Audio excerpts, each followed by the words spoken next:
Hello everyone, very good evening to all of you. इस video में हम group B से रिलेटेड कुछ रिवीजन करेंगे, जिसमें आपका मिल्क एंड देयर प्रोडक्ट, कुछ आपका फूड साइंस से रिलेटेड टॉपिक्स हैं।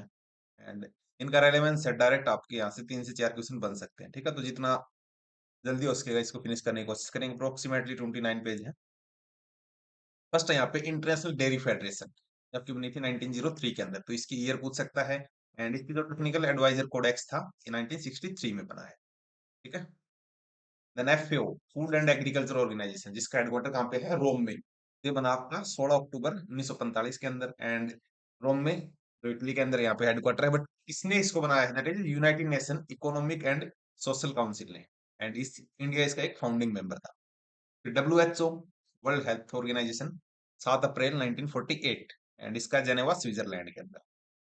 आईएसओ, इंटरनेशनल स्टैंडर्डाइजेशन आपकी ऑर्गेनाइजेशन जो थी, ये एक नॉन गवर्नमेंटल ऑर्गेनाइजेशन है। ठीक है। लंदन में इसके हेडक्वार्टर है, 1946 में बनी थी। एंड फर्स्ट आईएसओ स्टैंडर्ड कब निकल के आए हैं? 1951 में। ठीक है। एंड एक आपका वर्ड है 9000, आईएसओ 9000, आपने जो देखा होगा अलग अलग प्रोडक्ट के अंदर, तो ये शो करता है क्वालिटी मैनेजमेंट को। ये भी आपका आ सकता है। देन डब्ल्यूटीओ की बात करें तो ये आपका ओनली ग्लोबल ट्रेड ऑर्गेनाइजेशन है, जो कि डील करता है ट्रेड बिटवीन द नेशन। इससे पहले इसका प्रिकर्सर कौन था? GATT, general agreement on trade and tariff, जो कि 8 जुलाई 1948 को बनता है। And WTO 1995, 1 January. एंड इस इंडिया इसका एक फाउंडिंग मेंबर था। तो डब्ल्यूटीओ इसके हेडक्वार्टर आप कमेंट सेक्शन में बता सकते हैं। तो डब्ल्यूटीओ के अंदर कुछ चीजें हैं, जैसे टीबीटी, ये क्या है? टेक्निकल बैरियर टू ट्रेड, जो भी बैरियर्स हैं तो उसको कम से कम किया जाए। ठीक है। आईएएफ, ये एक इंटरनेशनल एक्रीडेशन फॉर्म है, जो कि आपको एक्रीडेशन देता है ट्रेड के regarding. ILAC, international lab for accreditation cooperation, 1977 में बनता है। तो इनकी फुल फॉर्म आपसे पूछी जा सकती है एग्जाम के अंदर। तो जैसे हमने क्वालिटी काउंसिल की बात की थी, तो इंडिया में भी है quality council of India, QCI, 1997 में बनती है। एंड न्यू दिल्ली में इसके हेडक्वार्टर हैं। किसके अंदर आती है? Department of industry and policy और प्रोडक्शन, या फिर प्रोक्योरमेंट। एंड ये आपकी किसके अंदर है? Ministry of commerce. तो मिनिस्ट्री पूछेगा अगर क्यूसीआई के, तो वो कॉमर्स मिनिस्ट्री है। बट डिपार्टमेंट कौन सा है? इंडस्ट्री का, क्योंकि इंडस्ट्री किसके अंदर होती है? कॉमर्स में। फसाई 2006 में बनती है। इम्प्लीमेंट 2008 में भी है, बट एक्चुअल में वर्किंग कब से स्टार्ट हुई? 2011 से। जबकि जितने भी रूल्स एंड रेगुलेशन उसको फ्रेम करती है किसके अंदर है? Ministry of health and family welfare में। फिर इसने एक प्रोग्राम चलाया था, ईट राइट मूवमेंट। पूछ सकते ईट राइट मूवमेंट किसका है? फसाई का। 10 जुलाई 2018 से। इसका लोगो क्या था, या फिर मोटो जिसको हम बोल सकते हैं? सही भोजन बेहतर जीवन। एंड फर्स्ट स्टेशन इंडिया के अंदर जहां पे ये चीजें स्टार्ट की गई थी, मुंबई रेलवे स्टेशन। ठीक है। अब आता है कसाई के अंदर मिल्क और इसके प्रोडक्ट से रिलेटेड एक लोगो है, या फिर लोगो नहीं, सॉरी, जिनका मोटो हम बोल सकते हैं कंज्यूम पैलेंटी, अच्छे से इसको कंज्यूम कीजिए। फिर हमारा जो एंशियंट टाइम में चरक संहिता थी, जिसको चरक ने लिखा था, जिसको फादर ऑफ मेडिसिन आप बोल सकते हो। ठीक है। फिर मेडिसिन का तो धन्वंतरी भी है, बट इसमें आप याद रखो, यहाँ पे 6 चीजें इन्होंने बताई थी। एक तो स्वीट, एक वो चीज स्वादिष्ट हो सकती है, मीठी हो सकती है। वो चीज कड़वी हो सकती है, फिर खट्टी हो सकती है। सोल्टीनेस हो सकता है उसके अंदर, बिटरनेस हो सकती है। ठीक है, पंजेंट हो सकती है। ये सारी बातें इन्होंने की थी। तो आपको ये बताना चाहिए कितने नंबर थे? 6। Save food, share food and share Joy, ये फसाई का एक नारा था। एडिशन ऑफ की विटामिन मिनरल्स, जब कोई भी आप विटामिन मिनरल्स किसी फूड को आप एनरिच कर रहे हो इनसे, तो उसको क्या बोला जाएगा? Food fortification. और इसका लोगो इस टाइप से है। फसाई का एक टेस्ट है डार्ट, इसकी फुल फॉर्म आ सकती है डिटेक्ट एडल्ट्रेशन, कि आपने कुछ ऐड तो नहीं कर दिया, विद रैपिड टेस्ट। तो DART, detect adulteration with rapid test. फिर एक फसाई का एक आपका वो initiative Bhog, blissful hygienic offering to god, जितने भी हम धार्मिक स्थलों पे जो प्रसाद वगैरह लेके जाते हैं, तो उनके रिगार्डिंग इनके प्रोविजन थे। एंड ये आपका 2018 के अंदर स्टार्ट किया गया था। एक रुको भी है, मतलब रीप use cooking oil. And total polar compound, इसमें कितना होना चाहिए? 25% से ज्यादा। एंड मिल्क प्रोडक्ट के लिए इन्होंने एक वो एक दिया था इस टाइप का, आप जैसे वेजिटेरियन के लिए हम blue colour, sorry, green colour का यूज करते हैं, बट यहाँ पे इन्होंने ब्लू बताया था for the milk. Fruit and vegetable के लिए ग्रीन। एंड जो अपने स्ट्रीट फूड है एंड रेस्टोरेंट के फूड है, उनके लिए पर्पल कलर का इन्होंने लोगो वगैरह दिया है। फूड सेफ्टी एक्ट 2006 का है, 24 अगस्त को बना है। सेक्शन इसका 91st है। ओवरऑल सेक्शन कितने हैं इसके अंदर? 101। बट 91 सेक्शन एम्पावर करता है कि सेंट्रल गवर्नमेंट आपके रूल्स बना सकती है, एंड 92 में इनकी सैलरीज वगैरह बता रखी है कि जितने भी ऑफिसर्स यहाँ पे होंगे उनके रिगार्डिंग। उसके बाद milk and milk product order, ये आया था 1992 के अंदर। आप कैसे याद रखेंगे, रियो अर्थ समिट हुआ था 1992 में, ठीक है। Then prevention of food adulteration, ये एक्ट है 1954 का। फसाई की ईयर 2006 है, 2008 है, 2011 में इसने अपने ऑपरेशन स्टार्ट किए। एक वर्ड है एफबीओ, फूड बिजनेस ऑपरेटर, तो जो फूड की इंडस्ट्री में लगे हुए हैं उनके लिए यहाँ पे रूल्स एंड रेगुलेशंस हैं। फिर अडल्ट्रेशन क्या होता है, हमने कल डिस्कस कर लिया, जो मटेरियल इस टाइप का है। प्राइमरी फूड हम जिसको बोलेंगे जो इस फर्स्ट आपकी नेचुरल फॉर्म के अंदर हो, ठीक है, तो सिंगल लाइनर स्टेटमेंट आ सकती है, primary food is in its natural form. फिर आता है BIS, यहाँ पे थोड़े से ईयर्स को लेके डिबेट होती है, बट आपको एक चीज याद रखनी है, फर्स्ट टाइम इसको लॉन्च किया गया था या फिर जिसको बनाया गया था 1947, जब इंडिया आजाद हुआ था। बट उसके बाद हमने इसको इनेक्ट किया है 1986 के अंदर, ये ईयर भी आपको याद रखनी है। बट फॉर्मली हमने लॉन्च कर दिया था 1955 में। बट इसकी फाउंडेशन डे है 6 जनवरी। इसके फर्स्ट डायरेक्टर कौन थे, लाल सिवर्मन। नॉट सो इंपॉर्टेंट, बट ये आपका मिनिस्ट्री ऑफ कंज्यूमर अफेयर के अंदर है, BIS, क्योंकि कंज्यूमर को ही देख रहा है, ठीक है। एंड 2016 में इसको इंट्रोड्यूस किया गया था, इस वाले स्टैंडर्ड्स को, ठीक है। फिर आपका ये क्या काम करता है, स्टैंडर्डाइजेशन बताता है किसी भी प्रोडक्ट की, मार्किंग करता है, उसकी सर्टिफिकेशन को देता है, जो भी आर्टिकल है लाइक गोल्ड की 24 कैरेट। ISI क्या है, स्टैंडर्ड कंप्लायंस मार्क है for the industrial product. BIS किसके लिए है, for the gold product, but industrial के क्या, इंडस्ट्रियल प्रोडक्ट के लिए है ISI। 1955 से ही काम कर रहा है। इको मार्क, ये आपका BIS देखता है, फर्स्ट टाइम हमने 1991 में किया था, एंड ये बताता क्या इकोलॉजिकली सेफ है। अपेडा आपका बनता 13 फरवरी 1986 के अंदर, अपेडा एक्ट पूछ ले 1985। एग मार्क, एग्रीकल्चर मार्केटिंग से रिगार्डिंग जो भी प्रोविजन है, ये आपका आता है under directorate of marketing and inspection, DMI, जिसका हेडक्वार्टर कहाँ पे है, हरियाणा फरीदाबाद के अंदर। 1937 में बनता है। कौन से एक्ट के अंडर बना है, तो agriculture produce act. Then blended vegetable oil, ये आप लूज सोल्ड नहीं कर सकते, एंड इसकी क्वांटिटी उन्होंने बताया कि 15 किलो एटलीस्ट आप जो प्रोडक्ट का वो रखिए कंटेनर। देन मपेडा, मेराइन प्रोस, अपने जो प्रोडक्ट है उनके लिए एक्सपोर्ट डेवलपमेंट अथॉरिटी है। इन द सेम वे हमारे पास अपेडा था, agriculture process export development authority. Agriculture product जो भी है उनको एक्सपोर्ट करना है, तो कौन से मिनिस्ट्री है, मिनिस्ट्री ऑफ कॉमर्स, किसके थ्रू, अपेडा के थ्रू। बट मेराइन प्रोडक्ट किसके अंदर जाएंगे, मपेडा।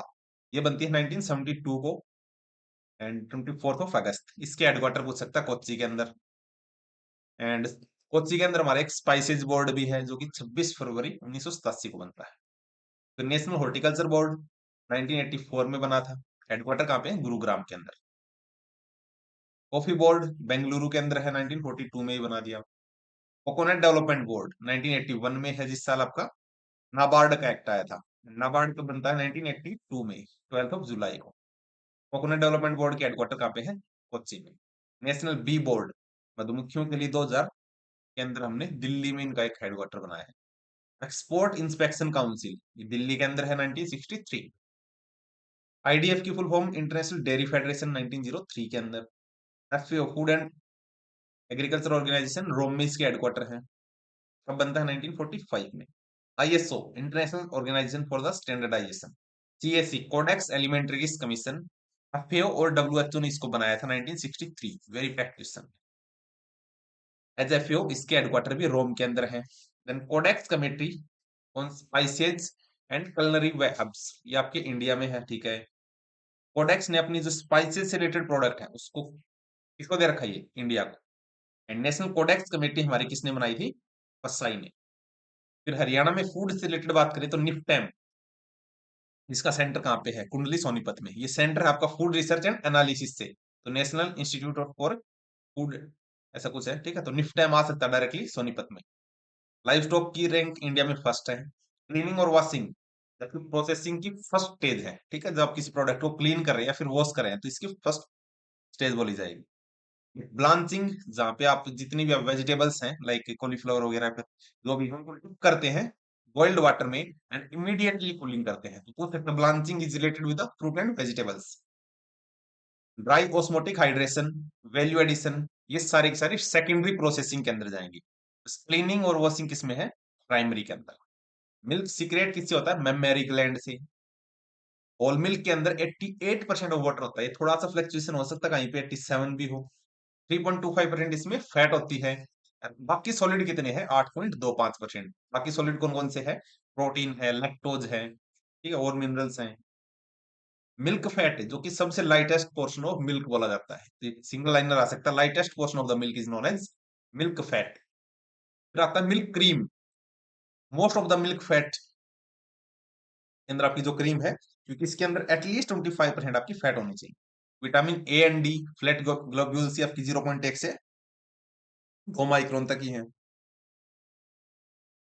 जैसे हम देखते हैं प्रोटीन कितना होता है मिल्क में, तो प्रोटीन जैसे कोई 8% है, तो उस 8% के अंदर भी 80% क्या होता है? कैसीन।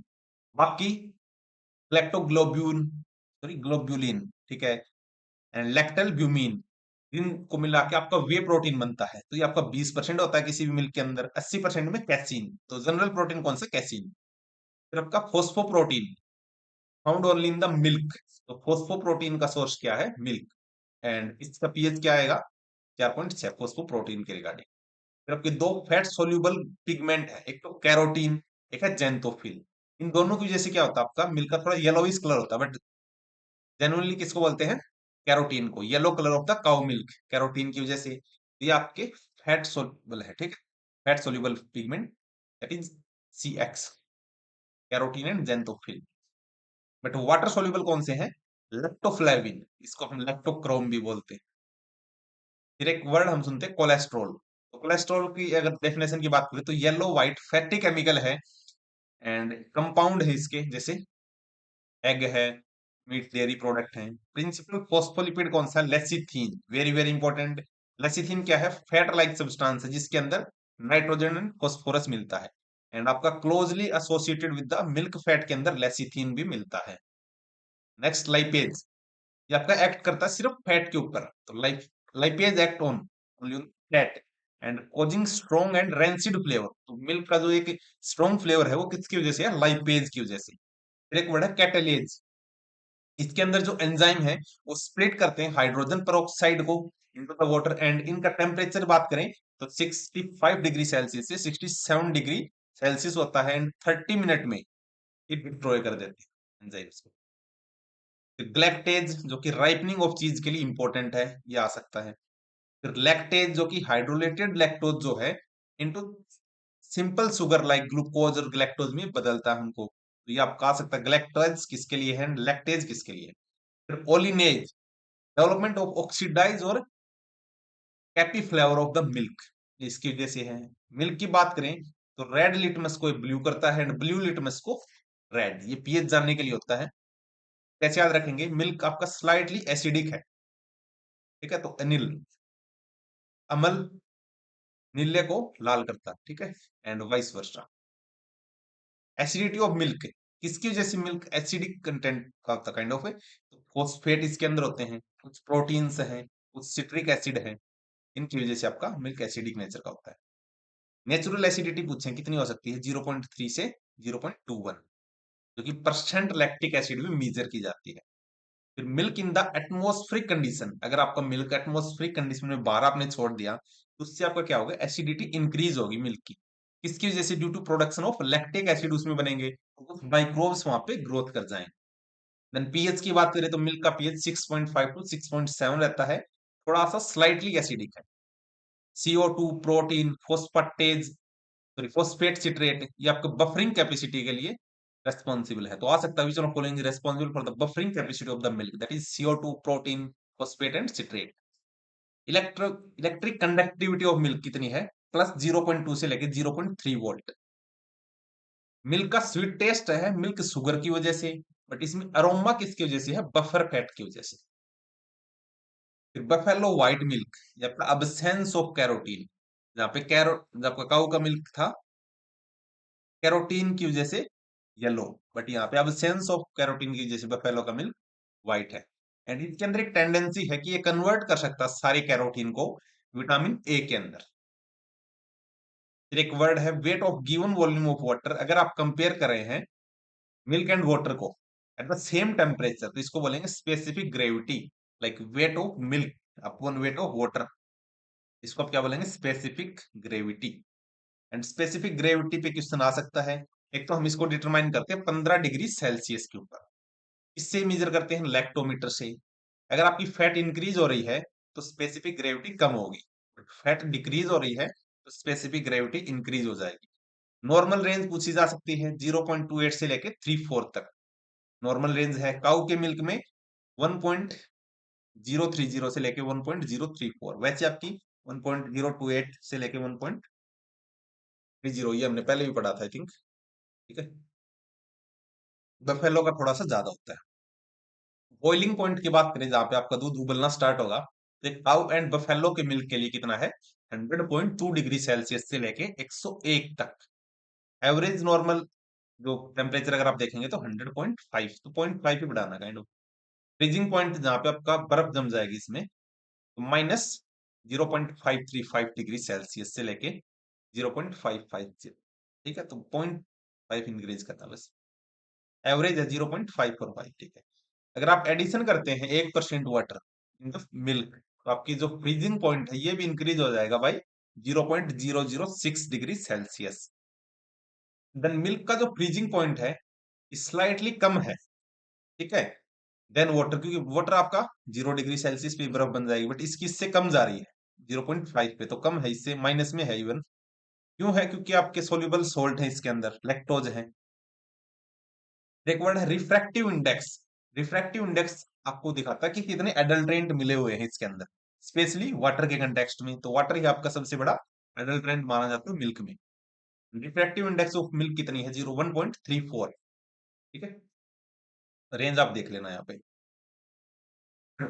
बट हमने फ्रीजिंग पॉइंट को ज्यादा रिलायबल माना है रिफ्रैक्टिव इंडेक्स से। It can be use to estimate total solid, तो ये आ सकता है कौन सा ज्यादा रिलायबल है, दैट इज फ्रीजिंग पॉइंट। फिर जो इलेक्ट्रिकल कंडक्टिविटी हमने देखी थी, वो अगर इंक्रीज हो रही है, आपकी इंक्रीज होगी सॉरी विद टेम्परेचर, जैसे जैसे आप टेम्परेचर बढ़ाओगे आपकी इलेक्ट्रिकल कंडक्टिविटी ज्यादा होगी। ठीक है, तो आयंस चलने लगेंगे, ऐसे याद रखो। इसकी नॉर्मल वैल्यू 3.67 है बफेलो के मिल्क में, बट काउ में इलेक्ट्रिकल कंडक्टिविटी ज्यादा है 4.67। स्पेसिफिक हीट जो आपकी मिल्क अपॉन वाटर का जो हम देख रहे थे, वेट 0.920 से लेके 0.93, चेंज इन टेम्परेचर, एंड ये हाईएस्ट होगा 0.938 एट 15 डिग्री सेल्सियस, तो इस पे हम मेजर करते हैं। फिर बताया गया कि मिल्क एक्सपेंड करता है जब आप उसको हीट करेंगे, और कंडेंस आपका सिकुड़ जाएगा जब आप उसको ठंड करते हैं। ठीक है, ratio of increase in the volume पर सेल्सियस, ये आपको बताता है coefficient of expansion, ratio of increase in volume. ठीक है, कोफिशिएंट ऑफ एक्सपेंशन। विस्कोसिटी क्या होता है, गाढ़ापन, तो रेजिस्टेंस टू फ्लो इसको बोलते हैं विस्कोसिटी, तो रेजिस्टेंस कर रहा है फ्लो बहने के लिए, सबका विस्कोसिटी कम हो जाएगी जैसे जैसे आप टेम्परेचर बढ़ाएंगे। एक बार कम होगी, ठीक है, बट बाद में आपकी बढ़ भी जाती है जैसे आप खोआ बनाते हो। नॉर्मल विस्कोसिटी कितनी होती है मिल्क की, 1.5 से लेके 2 सेंटीपोइज। ठीक है, तो सीएम पास ऐसा कुछ इसकी यूनिट मानी जाती है। Viscosity of milk always higher than water due to, क्योंकि आपका मिल्क थोड़ा गाढ़ा है तो ज्यादा रहेगी, क्योंकि इसके अंदर डिजोल्व सॉलिड्स प्रेजेंट है। होमोजेनाइजेशन अगर आप कर रहे हैं, ये एक मिल्क की वो है, प्रोसेस है इसके अंदर, आगे हम देखने वाले हैं, तो इससे भी आपकी विस्कोसिटी से, सॉरी, होमोजेनाइजेशन विस्कोसिटी इंक्रीज हो जाएगी। Surface tension of milk 20 degree Celsius पे होगा -54.5 टाइम्स पर सेंटीमीटर, एंड सरफेस टेंशन कम हो जाएगा जैसे जैसे आप टेम्परेचर बढ़ा रहे हो। तो सरफेस टेंशन कम है जबकि जो स्फेरिकल शेप अचीव करते हैं प्रोडक्ट काइंड ऑफ, क्योंकि उसमें उनका एरिया सबसे कम होता है। ठीक है, जो फिजिक्स वगैरह में पढ़ते हैं surface tension eight 60 degree Celsius पे कितना होगा, 40 to 50, इतना नहीं पूछेगा, नॉर्मल पूछेगा -54। प्रेजेंस ऑफ फैट, जैसे जैसे आपकी फैट ज्यादा होंगी मिल्क में, उससे आपका सरफेस टेंशन कम होगा। होल मिल्क के अंदर भी आपका डिक्रीज होगा। देन स्किम्ड मिल्क, क्योंकि स्किम मिल्क के अंदर आपकी फैट प्रेजेंट नहीं है, एंड फैट अगर आपकी डिक्रीज हो रही है तो सरफेस टेंशन भी कम होगा। कलेक्शन ऑफ मिल्क, ये हम रखते हैं, कुछ टैंक वगैरह होते हैं, एंड उसके लिए एक ऑप्टिमम टेम्परेचर माना गया है 10 डिग्री सेल्सियस। फिर एक है पास्चुराइजेशन, जिसके अंदर हम माइक्रोब्स वगैरह को मार देते हैं एंड मिल्क को सेल्फ लाइफ बढ़ाने के लिए तो इसमें हीटिंग करते हैं 63 डिग्री सेल्सियस पे 30 मिनट तक। इसको हम होल्डर प्रोसेस भी बोल सकते हैं। बट अगर हाई टेम्परेचर हम दे रहे हैं बट टाइम शॉर्ट है तो HTST, इसका 72 आप याद रख सकते हो for the 15 second.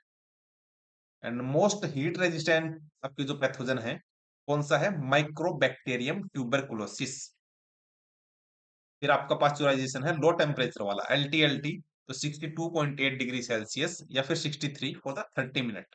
Ultra high के अंदर 89 डिग्री सेल्सियस सिर्फ 1 सेकंड के लिए, 94 डिग्री सेल्सियस पे 0.1 सेकंड के लिए, 95 पे 0.05, 100 पे 0.001 सेकंड के लिए आप इसको गर्म करेंगे।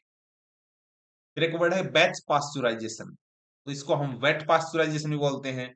किसके अंदर आता है? ये LTLT में। एंड यहाँ पे आपको 30 मिनट तक उसको करना है 63 डिग्री सेल्सियस पे, फिर आपको एकदम से उसको ठंडा करना है 4 से 5 डिग्री सेल्सियस। बट सबसे कॉमन कौन सा माना गया है? HTST, high temperature short time 72, यहाँ पे 71.5 है, 72 पे ही मान लो 15 सेकंड के लिए। इमीडिएटली इसको 4 से 5 डिग्री सेल्सियस पे ठंडा किया जाएगा। एंड HTST को हम बोलते हैं कंटिन्यूअस प्रोसेस या फिर प्लेट पास्चुराइजेशन, जहाँ पे large volume of milk handle किया जाता है। वहां पे मोस्ट कॉमन कौन सा है? HTST। 15 मिनट में ही पैकिंग के लिए तैयार हो जाएगा। फिर एक वर्ड है FDV। FDV आपकी यूनिट्स होती हैं मिल्क प्लांट के अंदर, इसको बोलते हैं फ्लो डाइवर्जन वाल्व, जो फ्लो को डाइवर्ट कर देती है। फिर है वैक्यूम पास्चुराइजेशन, तो नाम से ये कुछ भी नहीं यहाँ पे होगा, वैक्यूम है, यहाँ पे डायरेक्ट स्टीम से हम कर रहे हैं, ठीक है। ऑल्सो कॉल्ड वैक्रिएशन, तो वैक्यूम पास्चुराइजेशन को वैक्रिएशन बोल रहे हैं। ये आपका किसके लिए होता है? जो ऑफ फ्लेवर है मिल्क के अंदर उसको रिमूव करने के लिए। एंड ये वाली जो मशीन है बेसिकली न्यूजीलैंड के लिए यूज की जाती है, ठीक है, न्यूजीलैंड के अंदर। न्यूजीलैंड के dairy product one of the best है वर्ल्ड के अंदर, ठीक है। तो अगर इंडिया ने डेयरी प्रोडक्ट को प्रोटेक्शन नहीं दी, बट अभी दे रखी है, नहीं दी, तो आपके न्यूजीलैंड के प्रोडक्ट बहुत ज्यादा फ्लरिश कर जाएंगे। एक सेकेंड, वैक्यूम के अंदर हम स्टीम यूज नहीं करते, याद रखना, ठीक है। फ्लैश पास्चुराइजेशन 80 डिग्री में कर रहे हैं, ये आपका HTST के सिमिलर है एंड डिस्ट्रॉय करता है सारे पैथोजेंस को। अल्ट्रा हाई टेम्परेचर पास्चुराइजेशन की क्या है? यहाँ पे डायरेक्ट स्टीम, तो अल्ट्रा हाई डायरेक्ट स्टीम।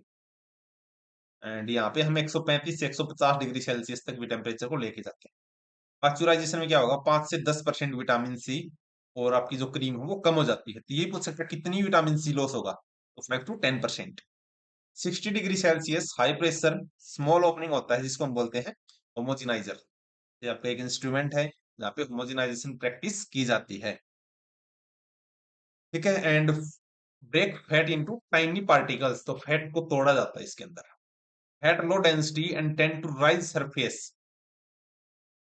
यहाँ बताया गया कि जो फैट की लो डेंसिटी है एंड एक बार वो बढ़ेगी एंड सरफेस इंक्रीज होगा जब आप उसको हीट कर रहे हैं, ठीक है। जिस तरह हमने वो देखा था पास्चुराइजेशन, इसी तरह एक स्टेरलाइजेशन प्रोसेस होता है। ये भी एक हीट ट्रीटमेंट मेथड है, यहाँ पे डिस्ट्रॉय किया जाता है माइक्रो ऑर्गेनिज्म को 121 डिग्री सेल्सियस पे। बट टाइम यहाँ पे बहुत ही कम है, 2 से 5 मिनट का। 115 में अगर कर रहे हैं तो 15 मिनट तक कर सकते हो, बट 145 में अगर कर रहे हैं तो 3 सेकंड। ये किसको इंश्योर करता है कि प्रिजर्वेशन अच्छे से हो? At what room temperature, but not less than 15 days. तो आपसे पूछ सकता है स्टेरिलाइजेशन में जो नॉर्मल स्टोरेज है दैट इज 15 डेज, ठीक है, जिस दिन आपने उसको मैन्युफैक्चर किया है। Sterilize milk sales show absence of negative turbidity test, तो टर्बिडिटी टेस्ट किसके अंदर है? स्टेरलाइजेशन से रिलेटेड। आई थिंक वो टेस्ट के अंदर हमने फोस्फेटेज टेस्ट बता दिया था, वो आपका है पास्चुराइजेशन से रिलेटेड। यहाँ पे अगर ये नेगेटिव दिखा रहा तो ये आपका अच्छे से हुआ, ठीक है। टर्बिडिटी टेस्ट भी पता होना चाहिए। फिर एक यहाँ पे प्रोसेस है बॉटल स्टेरिलाइजेशन, इसी का टाइप है। इसमें हम प्री हीटिंग करते हैं पहले तो मिल्क को 38 से 40 डिग्री में, ठीक है। फिर classification of cooling to 15 degree, ठीक है। एंड स्टोर करते हैं 5, बस इतना याद रखो, प्री हीटिंग यहाँ पे की जा रही है। एडवाइजेबल है ये आपका sterilise milk eight a temperature of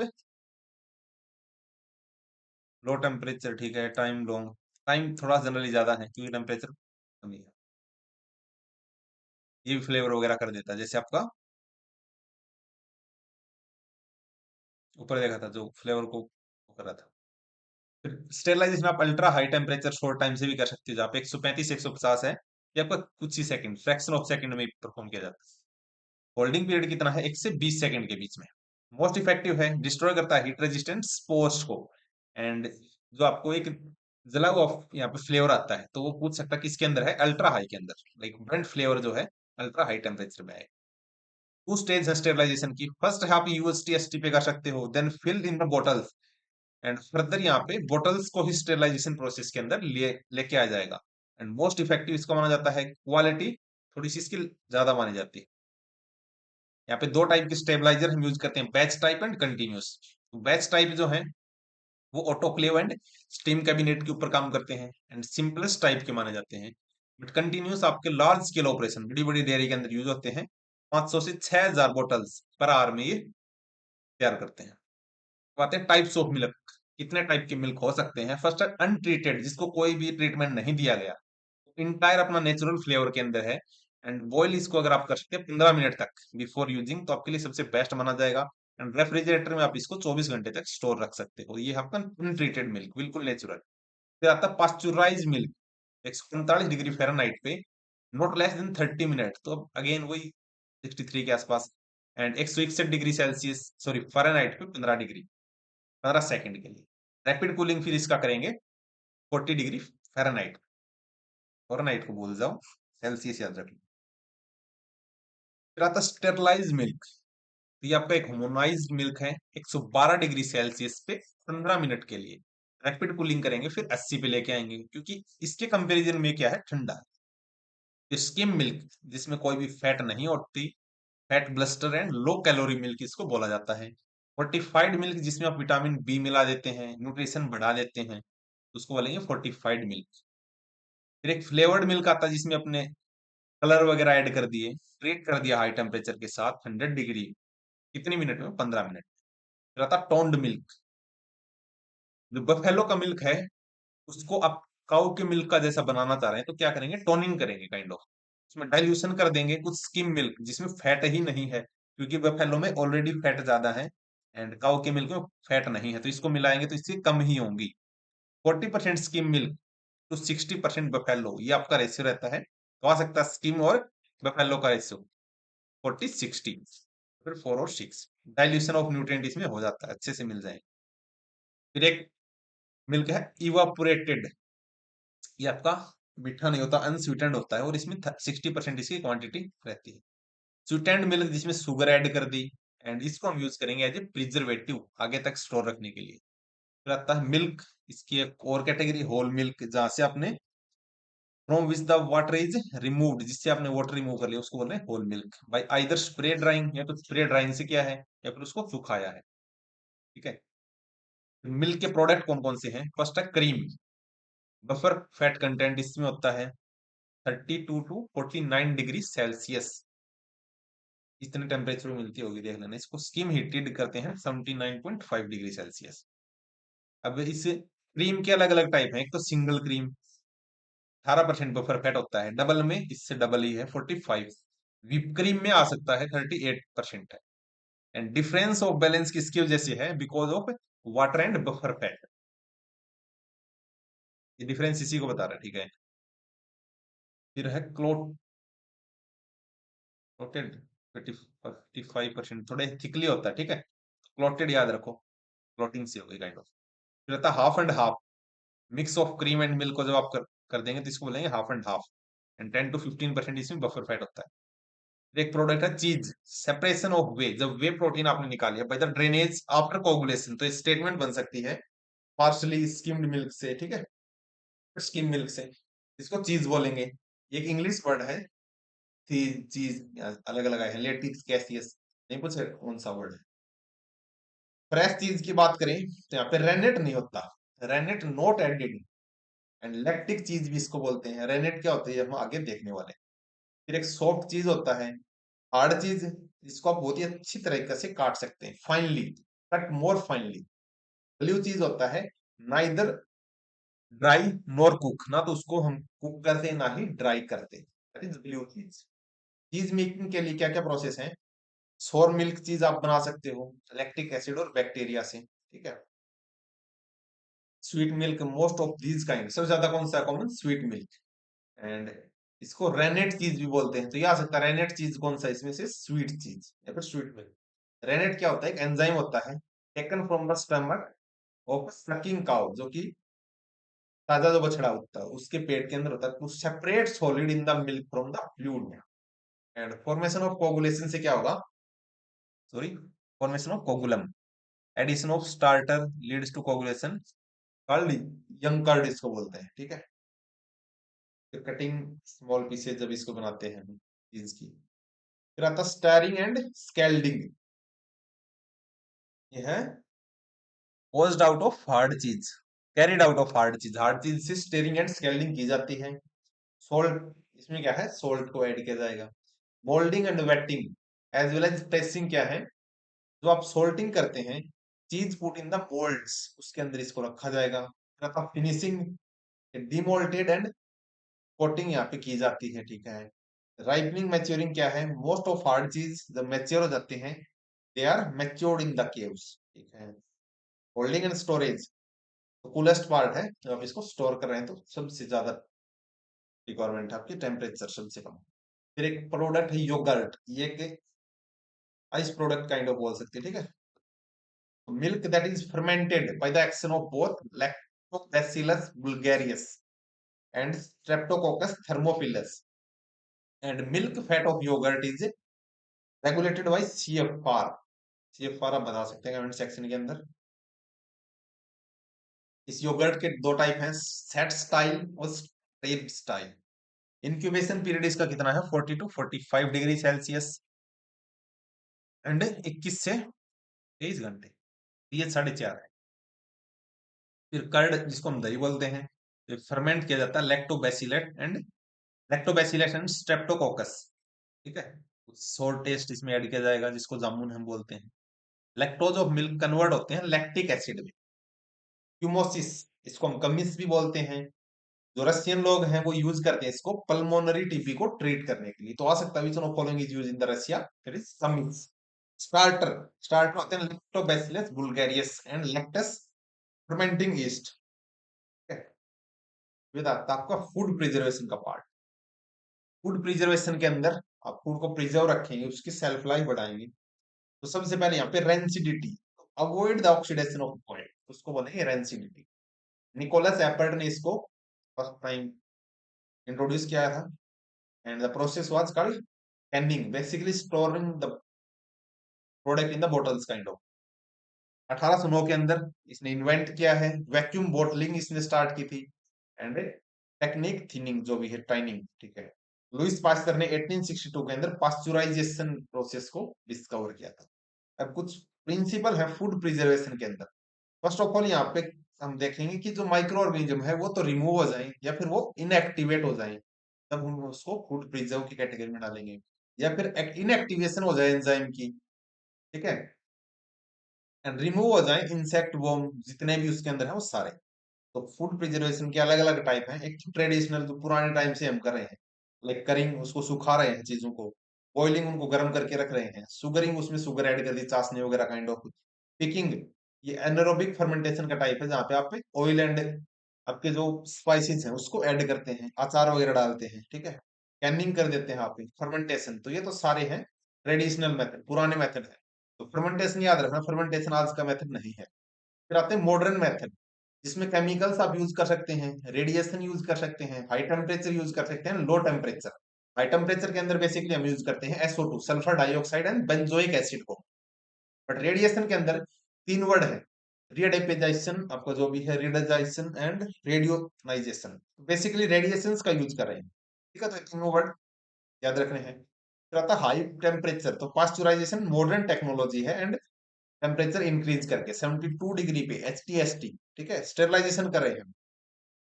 low pressure, sorry low temperature पे भी कर सकते हैं, तो एकदम से शार्प फ्रीजिंग, बिल्कुल ही कम टेम्परेचर कर देंगे, ठीक है, बिल्कुल क्वार्ट्ज फ्रीजिंग। हाइरो प्रिजर्वेशन, टेम्परेचर माइनस में चला जाएगा, एंड फ्रीजिंग, और उसको ड्राई कर दो फिर बाद में, ठीक है। तो नाम नाम याद रखो, फर्मेंटेशन ओल्ड प्रोसेस है, केमिकल में SO2 और बेंजोइक एसिड यूज करेंगे। कैनिंग को डिस्कवर किया था निकोलस एपर्ट ने, पहले हमने देख लिया। बियर, वाइन, चीज, इन सब को हम फर्मेंटेशन से ही तैयार करते हैं। इंपॉर्टेंट केमिकल प्रिजर्वेटिव कौन से हैं according to FPO? Sulphur dioxide and benzoic acid, very very important. SO2 जिसको हम कॉमन सोल्ट भी बोल देते हैं कई बार, तो K2S2O, K2O 2S2O, पोटेशियम मेटासल्फाइड, ये दोनों ही है। ठीक है, SO2 है तो कॉमन सोल्ट और ऐसा कुछ है। PH for the growth of mould, जो कि एक माइक्रो ऑर्गेनिज्म है जो खराब करता है वेजिटेबल्स एंड फ्रूट्स को। 1.5 से 8.5 पीएच की रिक्वायरमेंट है इसको। ईस्ट की थोड़ी सी ज्यादा है, 2.5 से, सॉरी 2.5 से 8। एंड बैक्टीरिया, इसको एसिडिक में भी आप लेके जा सकते हैं, 4 से 7.5 बता रखा है। फ्रूट बेवरेज, ये काम करेंगे 2.5 से 3.5 डिग्री सेल्सियस के ऊपर। सॉरी पीएच हो सकता है इनका, प्लीज करेक्ट करें इसे, एक सेकेंड। बेंजोइक एसिड की बात करें तो पार्शली सोल्यूबल होता है वाटर के अंदर, 0.3 part in soluble, sorry insoluble in 100 parts of water. नहीं पूछेगा इतना। वेरी शॉर्ट वेवलेंथ, जिसमें गामा रेज आप यूज कर सकते हैं, एंड इसको हम बोलते हैं इलेक्ट्रोमैग्नेटिक रेडिएशन के थ्रू आप इसको ट्रीट कर रहे हैं। कोबाल्ट 60 भी यूज कर सकते हैं, CO60। पोटेशियम भी यूज कर सकते हैं। फिर जो हम देख रहे थे री एडपर्टाइजेशन, ये आपका basically application in dose of ionizing radiation sufficient है to reduce the number of activity of viable microorganism. तो जो जीवित माइक्रो ऑर्गेनिज्म या फिर जिनमें वाइबिलिटी है, जो अपने आप को जर्मिनेट कर सकते हैं, तो उनको हम खत्म करेंगे थ्रू द रेडिएशन। बट आप इतना याद रखो, इसके अंदर 25 से 45 किलो ग्रेज, ग्राम नहीं है ग्रेज है, इतनी रेडिएशन की आवश्यकता है। फिर आता है रेडिकाइजेशन, इसमें आपकी रिक्वायर्ड डोज है 2 से 8 किलोग्राम, किलोग्राम नहीं ग्रेज, GY। रीएड्यूराइजेशन, जो चिप्स वगैरह हम बनाते हैं वो इसी प्रोसेस से की जाती है। यहाँ पे लेस देन 10 किलो ग्रेज की आवश्यकता है, एंड रिक्वायर्ड डोज होती है 0.4 से 10 किलोग्राम ग्रेज के बीच में। फिर आता है एक वर्ड थर्मोड्यूरिक, तो ये ऐसे होते हैं आपके जो प्रोडक्ट जो सर्वाइव कर सकते हैं exposure to relative high temperature but do not necessary grow. तो थर्मोड्यूरिक, एक बार आपके एक्सपोजर को देख सकते हैं काइंड ऑफ, बट उसमें नेसेसरीली ग्रो नहीं कर सकते। बट थर्मोफिलिक क्या है, नॉट ओनली सर्वाइव, उनको तो टेम्परेचर ही ज्यादा चाहिए। ठीक है,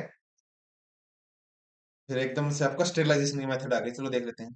एक तो फिजिकल मेथड होता है, केमिकल होता है, एंड फिजियोकेमिकल। तो फिजियोकेमिकल तो इन दोनों का मिक्सचर ही है। फिजिकल के अंदर सनलाइट आप यूज कर सकते हैं, हीट वगैरह, वाइब्रेशन, रेडिएशन, ठीक है, फिल्ट्रेशन वगैरह।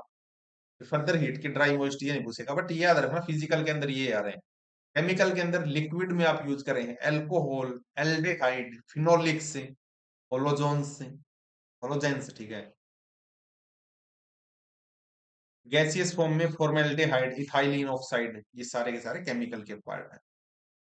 फिर एक वर्ड है साइक्रोफाइल, ये टर्म किसने दिया था, सिमिड एंड नाइल्सन ने 1902 के अंदर। ये वर्ड किसके लिए है, जो माइक्रो ऑर्गेनिज्म 0 डिग्री सेल्सियस पे ग्रो कर सकते हैं। माइक्रो ऑर्गेनिज्म आजकल सब 0 से लेके 20 डिग्री सेल्सियस पे भी कर सकते हैं ग्रो, बट ऑप्टिमम उनके लिए माना जा रहा है 10 to 15। साइक्रोट्रोफ, जो बिलो 5 डिग्री है, मतलब 0 से 7 भी आप मान सकते हैं, but most probably below 5 degree. Mesophiles, जो कि हाई टेम्परेचर पे जाएंगे, more than 40। Spoilage of meat, ये किसकी वजह से हो रहा है, साइक्रोट्रोफ, पोल्ट्री इन सब में ना। फ्रीजिंग, जहाँ पे आप बिल्कुल उनको ठंडा कर दो प्रोडक्ट को, तो इसके भी अलग अलग टाइप है, sharp freezing, quick freezing and direct immersion, ऐसा कुछ था। शार्प वाले में 15 से 29 माइनस में ये टेम्परेचर, एंड इसमें अगर रख रहे हैं तो 3 to 72 आवर तक हो सकते हैं वो।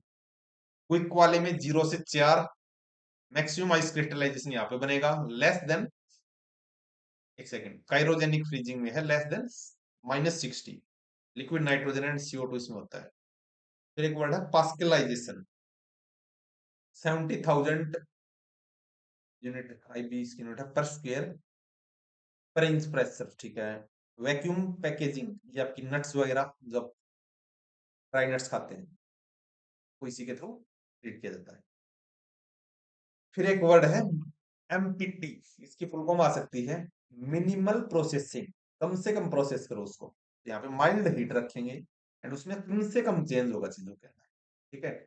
इसमें फर्स्ट टाइप है थर्मल, जिसमें आप क्या कर सकते हैं, इंफ्रारेड हीटिंग दे सकते हैं, माइक्रोवेव से कर सकते हैं, ओमिक हीटिंग दे सकते हैं, एंड स्विस वाइड, ये भी एक हीटिंग का टाइप है। नॉन थर्मल, जहाँ पे हाई प्रेशर के प्रोसेस आप यूज कीजिए, जहाँ पे प्रेशर ही ज्यादा लगे। आजकल ये बहुत ज्यादा एमर्ज हो रहा है, ठीक है। आयनाइजिंग रेडिएशन भी आपका नॉन थर्मल आएंगे, क्योंकि थर्मल आपकी वही है जो डायरेक्ट हीटिंग करेंगे कॉन्टेक्ट में आके। पल्स इलेक्ट्रिक फील्ड, ये भी एक टाइप है। अल्ट्रासाउंड, ये भी नॉन थर्मल का टाइप है। एंड 30 to 55 डिग्री सेल्सियस पे फ्लेवर एंड पॉलीफिनोल, ये भी इसमें रिक्वायरमेंट। फिर आता है नेचुरल एंटी माइक्रोबियल, की जो माइक्रोब सी ग्रो ना करें ऐसी कोई टेक्निक लेके आएंगे। एंटी माइक्रोबियल, उनको मार देंगे। जैसे कुछ ऐसे एंजाइम ही छोड़ दो इसके अंदर, लैक्टोफेरिन्स का यूज कर लो, ओलेरेजिन का यूज कर लो, एसेंशियल ऑयल आप ऐड कर दो, हर्बल एक्सट्रैक्शन यूज कर लो, ठीक है। फिर आता है hurdle concept, very very important for more natural and fresh food के लिए। कौन सा कॉन्सेप्ट हम लेके आए हैं, हर्डल कॉन्सेप्ट। इसको आगे हम देखने वाले हैं। इससे पहले कुछ फुल फॉर्म है, PPO, polyphenol oxidase, PME, pectin methyl esterase, HPP, high pressure processing, या फिर high hydrostatic pressure 120 degree Celsius के ऊपर। एंड एचपीपी से हम क्या कर सकते हैं, रिस्ट्रक्टिव फूड प्रोटीन, ये आप तैयार कर सकते हैं। होम्योस्टेटिस, मेंटेन करेंगे स्टेबिलिटी को, किसकी स्टेबिलिटी, लिविंग सेल की।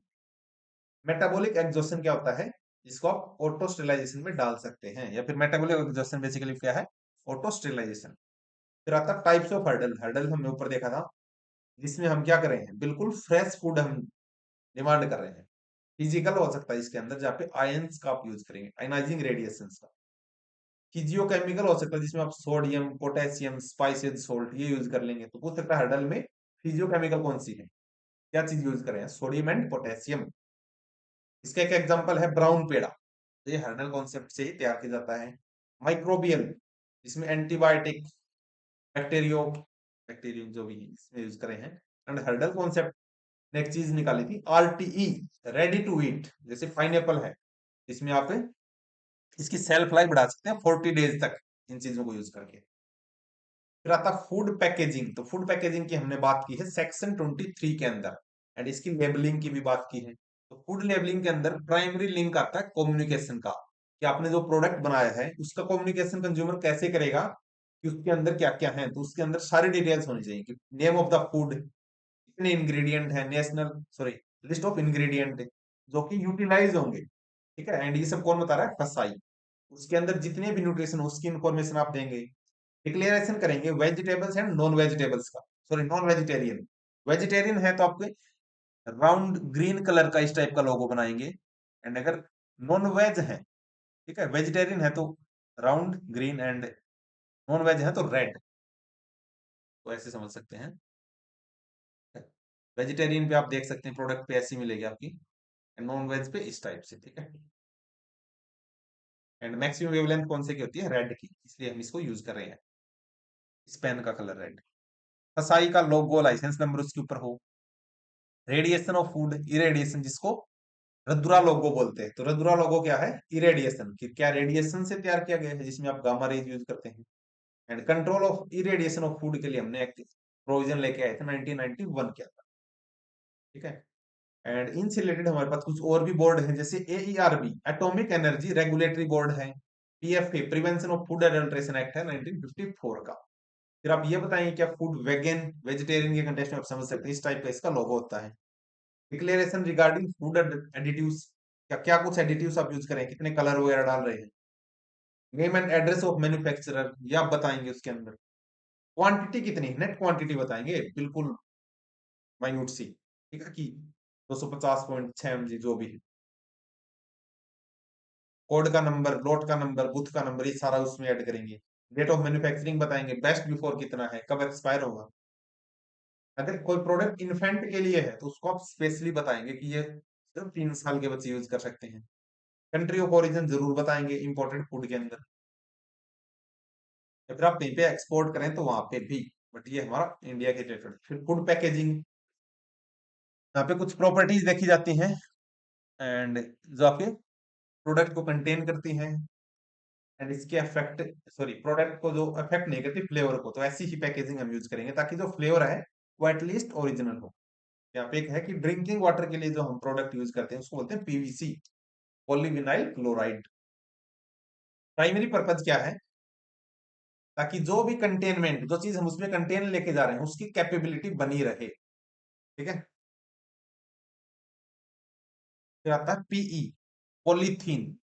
पॉलीथीन जहां पे 63% ऑफ प्लास्टिक पैकेजिंग की जाती है। पीपी, पॉलीप्रोपाइलेज, जहां पे हाई मेल्टिंग पॉइंट रहता है। पीएस, पॉलीस्टीरीन 8%, जहां पे एग कार्टून इसी के बनते हैं पॉलीस्टीरीन के। पीवीसी, जो प्रिवेंट करता है स्प्लैटरिंग इन माइक्रोवेव। ठीक है। पॉलीविनाइल क्लोराइड, जहां पे पीवीडीसी, थर्मोप्लास्टिक भी आप कर सकते हैं। ठीक है, ये नहीं पूछ सकते इतना। कंट्रोल एटमॉस्फेयर पैकेजिंग की बात करें तो यहाँ पे oxygen, CO2, water vapour, ethylene, इन सब का देखा जाता है। नाइट्रोजन को भी कंसंट्रेट किया जाता है तो flash the packaging and flavour अच्छा रखने के लिए kind of. Then extend the self life of fruit. Oxygen 5% रखेंगे, CO2 1 से 3%। फिर एक वर्ड आता है MAP, modified atmosphere packaging. Initial package है और इनिशियल पैकेजिंग होती है। ठीक है, ताकि जो टेम्परेचर उसको मॉडिफाई कर रहे हैं और पैकेजिंग के लिए। इससे सेल्फ लाइफ आप बढ़ा सकते हैं 200% तक। And gas flushing, gas flushing में क्या होगा, ऑक्सीजन आपका कम हो जाता है। प्राइमरली किस पे करते हैं हम? Map, fresh and mineral processed food को, सॉरी, फ्रेश एंड मिनिमम। ठीक है, MAP अगर यूज करें तो मिनिमम प्रोसेसिंग आपकी उसमें होनी चाहिए। बेकरी गुड्स के लिए डेयरी, टी, कॉफी सभी में हम कर सकते हैं काइंड ऑफ। ब्रेड प्रोडक्ट के लिए नाइट्रोजन यूज करेंगे। हाई फैट के प्रोडक्ट हैं तो उसके लिए आप CO2 इसमें यूज करने वाले। फिर एक वर्ड है एक्टिव पैकेजिंग। 1980 में इसका कॉन्सेप्ट निकल के आया था, इसको स्मार्ट पैकेजिंग बोलते हैं। एंड थोड़ा सा इंटरेक्टिव सही है। ठीक है। एसेप्टिक पैकेजिंग, जहाँ पे आप डिस्ट्रॉय कर देंगे सी बोटुलिनम, जो आपके एक बैक्टीरिया वगैरह थे। Layer of polythene, paper wood, इन सबको यूज करते हैं, फॉइल वगैरह। एंड बाद में स्टेरलाइजेशन कर दिया जाता है हीट से। फ्लेक्स, फ्लेक्सिबल पैकेजिंग कौन सी होती है जो कि फूड इंडस्ट्री में आप यूज कर रहे हैं? यूज लेस, कॉस्ट इफेक्टिव है। ठीक है। पैकेज प्रिंटिंग, तो प्रिंटिंग आप डाई से कर सकते हैं। पैकेज प्रिंटिंग के बहुत सारे एग्जांपल हैं, जैसे फ्लेक्सोग्राफिक, जो लाइन और ब्लॉक वगैरह हम डिजाइन करते हैं उसके अंदर यूज होता है। फोटोग्रेव, जहाँ पे हाई क्वालिटी डिटेल्स हम बताते हैं तो फोटोग्रेव, तो फोटो लेके आऊंगी काइंड। ऑफशॉट लिथोग्राफी किसको बोलते हैं? जो ग्रीज एंड वाटर ये सब इसमें करते हैं। ठीक है। स्क्रीनिंग प्रिंटिंग किसमें करेंगे? पोरस सरफेस के ऊपर, जहाँ पे इंक के थ्रू इन पे किया जाता है। इंक जेट की बात करें तो इलेक्ट्रिकली चार्ज ड्रॉपलेट्स पे, ठीक है, उनसे करते हैं हम इंक जेट। फिर आता है रिमूवल ऑफ एंटी माइक्रोबियल। इसमें फर्स्ट है मिलिंग प्रोसेस, जो आप बार्न ब्रेन को ग्रेन से अलग करते हैं तो आपके सीरियल्स वगैरह में यूज होता है, स्पेशली राइस में। सोकिंग की बात करें, ये आपका रिक्वायर किसके लिए? फर्मेंटेशन के लिए। इससे आपका हाइड्रेशन इंक्रीज हो जाएगा सीरियल में एंड डिक्रीज कर देगा फाइटिक कंटेंट को।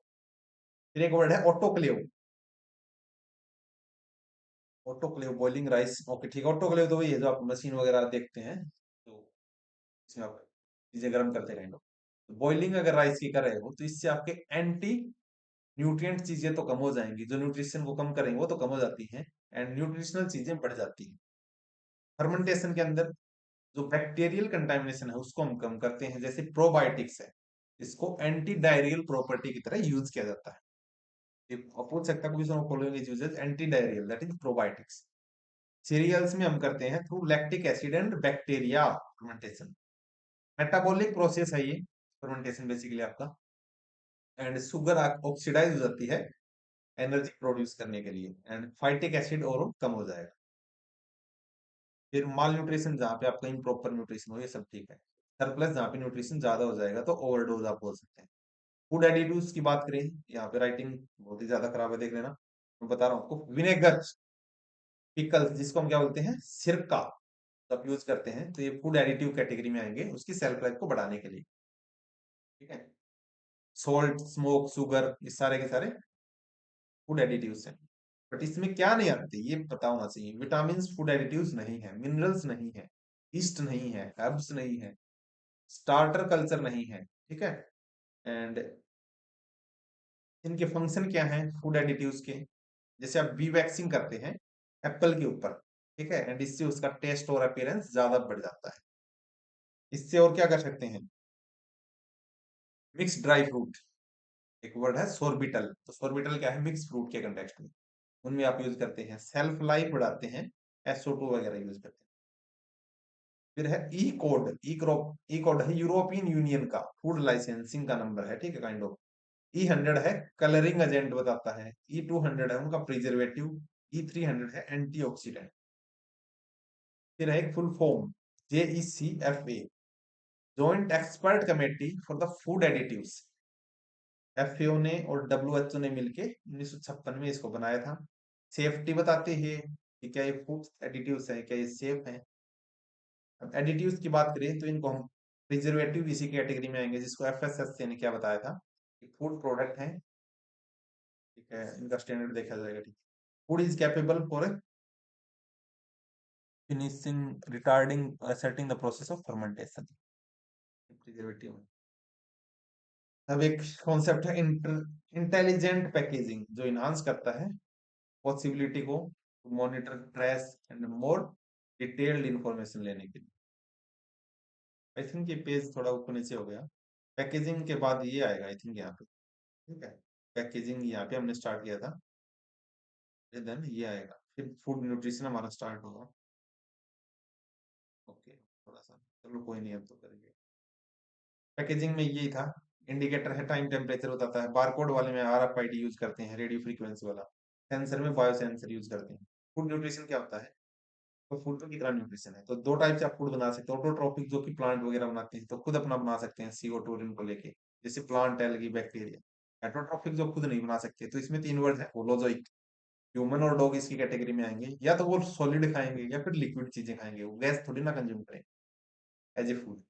फिर पैरासाइट हो सकते हैं, जहाँ पे लाइकेंस आएंगी, ठीक है, फंजाई, बैक्टीरिया, ये सब इसके अंदर आएंगे, जो किसी की बॉडी के अंदर रह सकते हैं। सेप्रोफाइटिक जो कि डेड और डिके पे करेंगे, जैसे फंजाई है, ईस्ट है, राइजोपोरस है, तो फंजाई आपका पैरासाइट और सेप्रोफाइट दोनों में है। कुछ एसेंशियल आपके प्रोडक्ट है जो फूड में होने चाहिए, जैसे कार्बोहाइड्रेट, लिपिड और फैट। लिपिड और फैट एक ही बात है, बट आप याद रखो clap, carbohydrate, lipid, fat and protein, clap, CLAP। ये है macronutrient, vitamin, minerals and water, ये आपके माइक्रो में डाले गए हैं, जिंक, आयोडीन भी।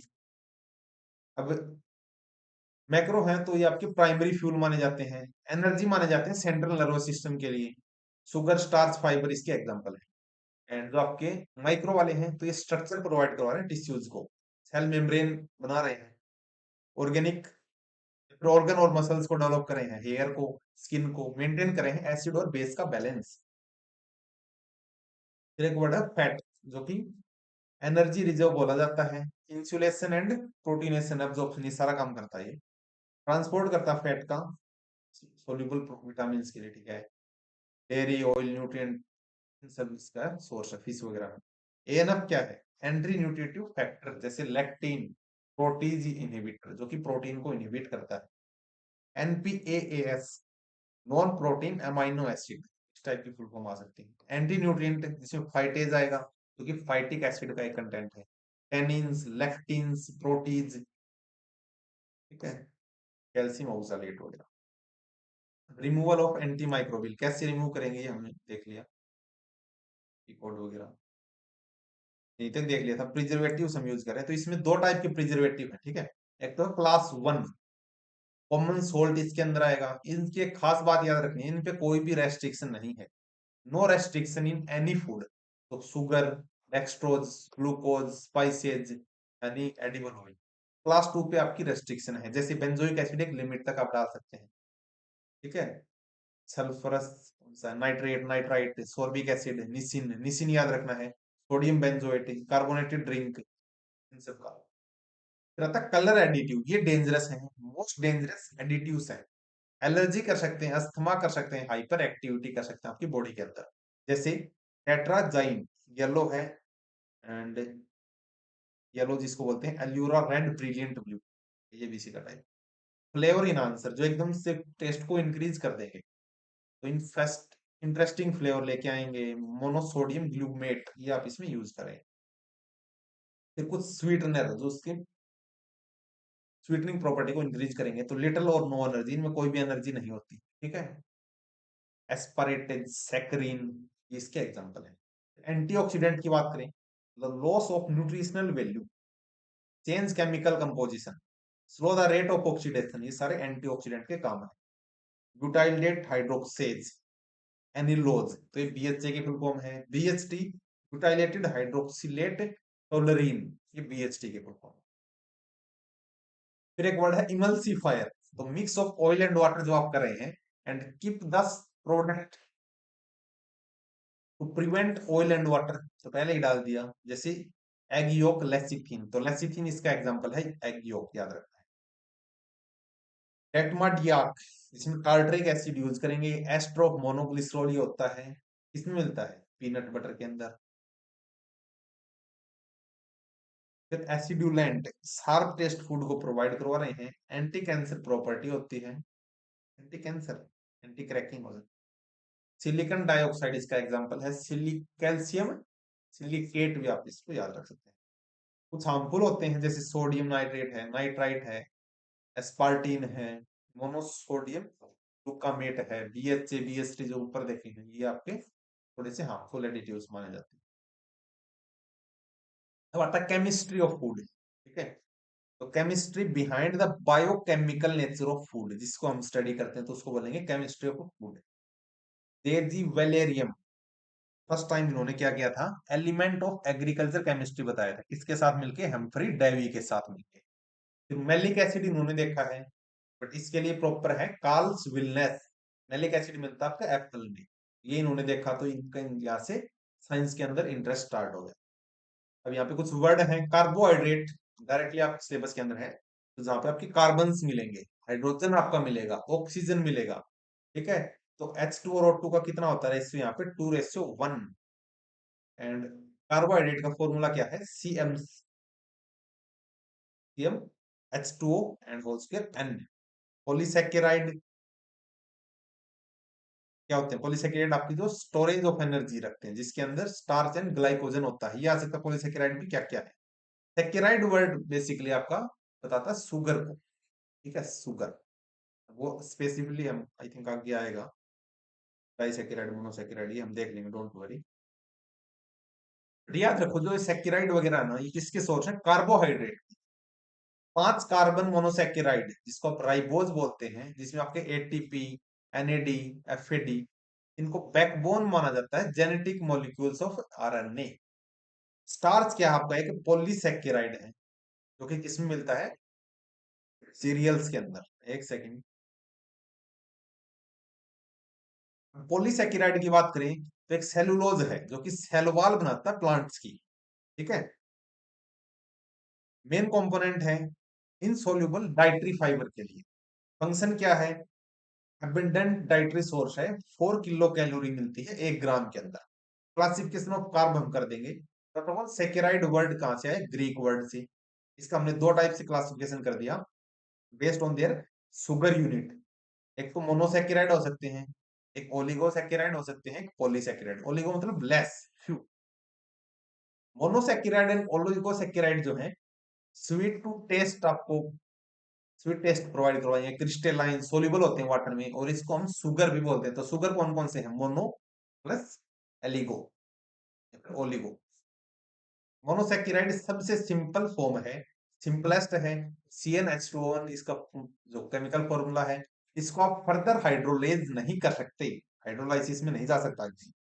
And number of carbon atoms के हिसाब से हमने इसको फर्दर डिवाइड कर दिया, जैसे एल्डोज, कीटोज। तो ये पूछ सकता सबसे डीपेस्ट की एल्डोज किसका है, मोनोसेकेराइड का, इतना डिटेल नहीं जाएगा। एल्डोज के अंदर जो फंक्शनल ग्रुप एल्डिहाइड है, सीओज नहीं पूछेगा इतना। केटोज के अंदर सीओ, जैसे डाइऑक्सी डाइहाइड्रोक्सी फ्रुक्टोज इसमें आता, ठीक। फिर एक मोनोसेकेराइड से स्टीरियोमेरिज्म, जहां पे इसका मतलब है सेम फंक्शनल फॉर्मूला होता है but difference in spatial configuration. तो पूछ सकता है स्टीरियोमोनोरिज्म एसोसिएट विद मोनोसैकेराइड। देन ग्लिसरेल डिहाइड्स, इसको बोलते हैं ट्रायोज, ये सबसे सिंपल मोनोसैकेराइड माना जाता है। Monosaccharide itself in simple. If two monosaccharide differ from each other, तो इसको बोलेंगे एपिमर। अगर एक दूसरे के बिल्कुल सेम हैं, मिरर इमेज दे रहे हैं, तो इसको बोलेंगे एंटोमाइजर। फिर आता है ग्लूकोज, फ्रुक्टोज, ग्लैक्टोज, मैनोज, ये सारे के सारे मोनोसैकेराइड है। ठीक है, याद रखना, glucose, fructose, lactose, sorry galactose, lactose नहीं ग्लैक्टोज, लैक्टोज आपका मोनोसैकेराइड नहीं है। मैनोज, ये सारे के सारे मोनोसैकेराइड के एग्जाम्पल हैं। फिर आता है ग्लूकोज, जो आपकी बॉडी में बनता है, किससे बनता है? Hydrolysis of the cane sugar से। फ्रुक्टोज, जिसको आप सबसे स्वीटेस्ट शुगर मानते हैं, तो स्वीटेस्ट है, मोनोसैकेराइड है, प्रिपेयर बाय सुक्रोज, हाइड्रोलाइसिस से बनता है। नेचुरली किसमें मिलेगा? हनी में मिलेगा, टोमेटो में, एप्पल के अंदर मिलेगा। फिर आप बात करें ग्लैक्टोज की, ग्लैक्टोज बनता है मेमरी ग्लैंड के अंदर। फिर आता है डाइसैकेराइड, जहां पे दो मोनोसैकेराइड मिलेंगे वहां पे डाइसैकेराइड वर्ड यूज होगा। कनेक्ट होते हैं ग्लाइकोसाइडिक लिंकेज से, COC। इसका है N-1, CnH2O N-1, वहां पे सिर्फ N था। इसके एग्जाम्पल लैक्टोज, सुक्रोज, माल्टोज, उसके क्या थे? ग्लूकोज, फ्रुक्टोज, मैनोज, बट यहाँ पे है लैक्टोज, सुक्रोज एंड माल्टोज। अब ये पूछ सकता है, ये क्वेश्चन थोड़ा सा फैक्ट है, लाइक लैक्टोज में क्या क्या है? लैक, लैक ये रहा, ठीक है, लैक्टोज ओज, तो ग्लूकोज का है, तो glucose plus galactose, glucose plus galactose से क्या बना है? लैक्टोज। सुक्रोज, सुक्रोज बना है ग्लूकोज प्लस फ्रुक्टोज। माल्टोज, तो माल ही माल है जब हमारे पास बहुत सारा ग्लूकोज हो, तो glucose plus glucose is equal to maltose. But glucose plus fructose is sugar, and glucose plus galactose basically lactose. फिर आता पॉलीसैकेराइड, आपका ग्लाइकेंस इसको बोलते हैं, रिपीटिंग यूनिट होती है मोनोसैकेराइड, ठीक है। ग्लाइकोसाइडिक बॉन्ड इन पे काम करता है या फिर एसोसिएट होते हैं। Structure and storage of energy, ये बेसिकली इनका काम होता है। जबकि लीनियर हो सकते हैं एंड ब्रांच्ड पॉलीमर भी हो सकते हैं। इनके टाइप है होमोपॉलीसैकेराइड, मतलब सेम से, हेट्रोपॉलीसैकेराइड कुछ मिक्सचर सा होगा, यहाँ पे एक ही टाइप के मोनोसैकेराइड रहेंगे, तो बस आप इनका नाम याद रख। ये आ सकता स्टार्च, क्या है? स्टार्च एक पॉलीसैकेराइड है, पॉलीसैकेराइड के अंदर ये एक होमोपॉलीसैकेराइड है। डेक्स्ट्रीन, डेक्स्ट्रैन, इंसुलिन, इनुलिन हो सकता है, ग्लाइकोजेन, सेलुलोज, काइटिन, तो ये आपके होमोपॉलीसैकेराइड के एग्जांपल हैं।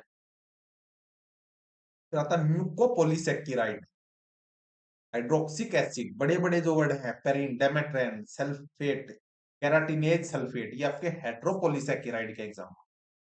फिर एक वर्ड है एगार एंड पेक्टिन, तो एगार सीविड से मिलता है, पॉलीमर होता है ग्लैक्टोज सल्फेट का एंड ग्लूकोज का। ग्लूकोप्रोटीन की बात करें तो इसमें आपका carbon content, sorry carbohydrate content 1 से 90% तक। Mucoprotein carbohydrate less than 4, more than 4 sorry. Then protein क्या होते हैं? आपकी पॉलीमर्स होते हैं या फिर चेन्स ऑफ अमाइनो एसिड को आप प्रोटीन बोलेंगे। पेप्टाइड बॉन्ड से जुड़े होते हैं एंड टूटे हुए भी होते हैं, स्मॉलर पॉलीपेप्टाइड जिसको हम बोलते हैं। इनका hydrolysis, sorry hydrochloric acid and protease इनसे एब्जॉर्प्शन। इनकी ट्रिक थी टीवी मिल पाथ, जो आप उसमें देख लेना नेमरा सुंडा के अंदर।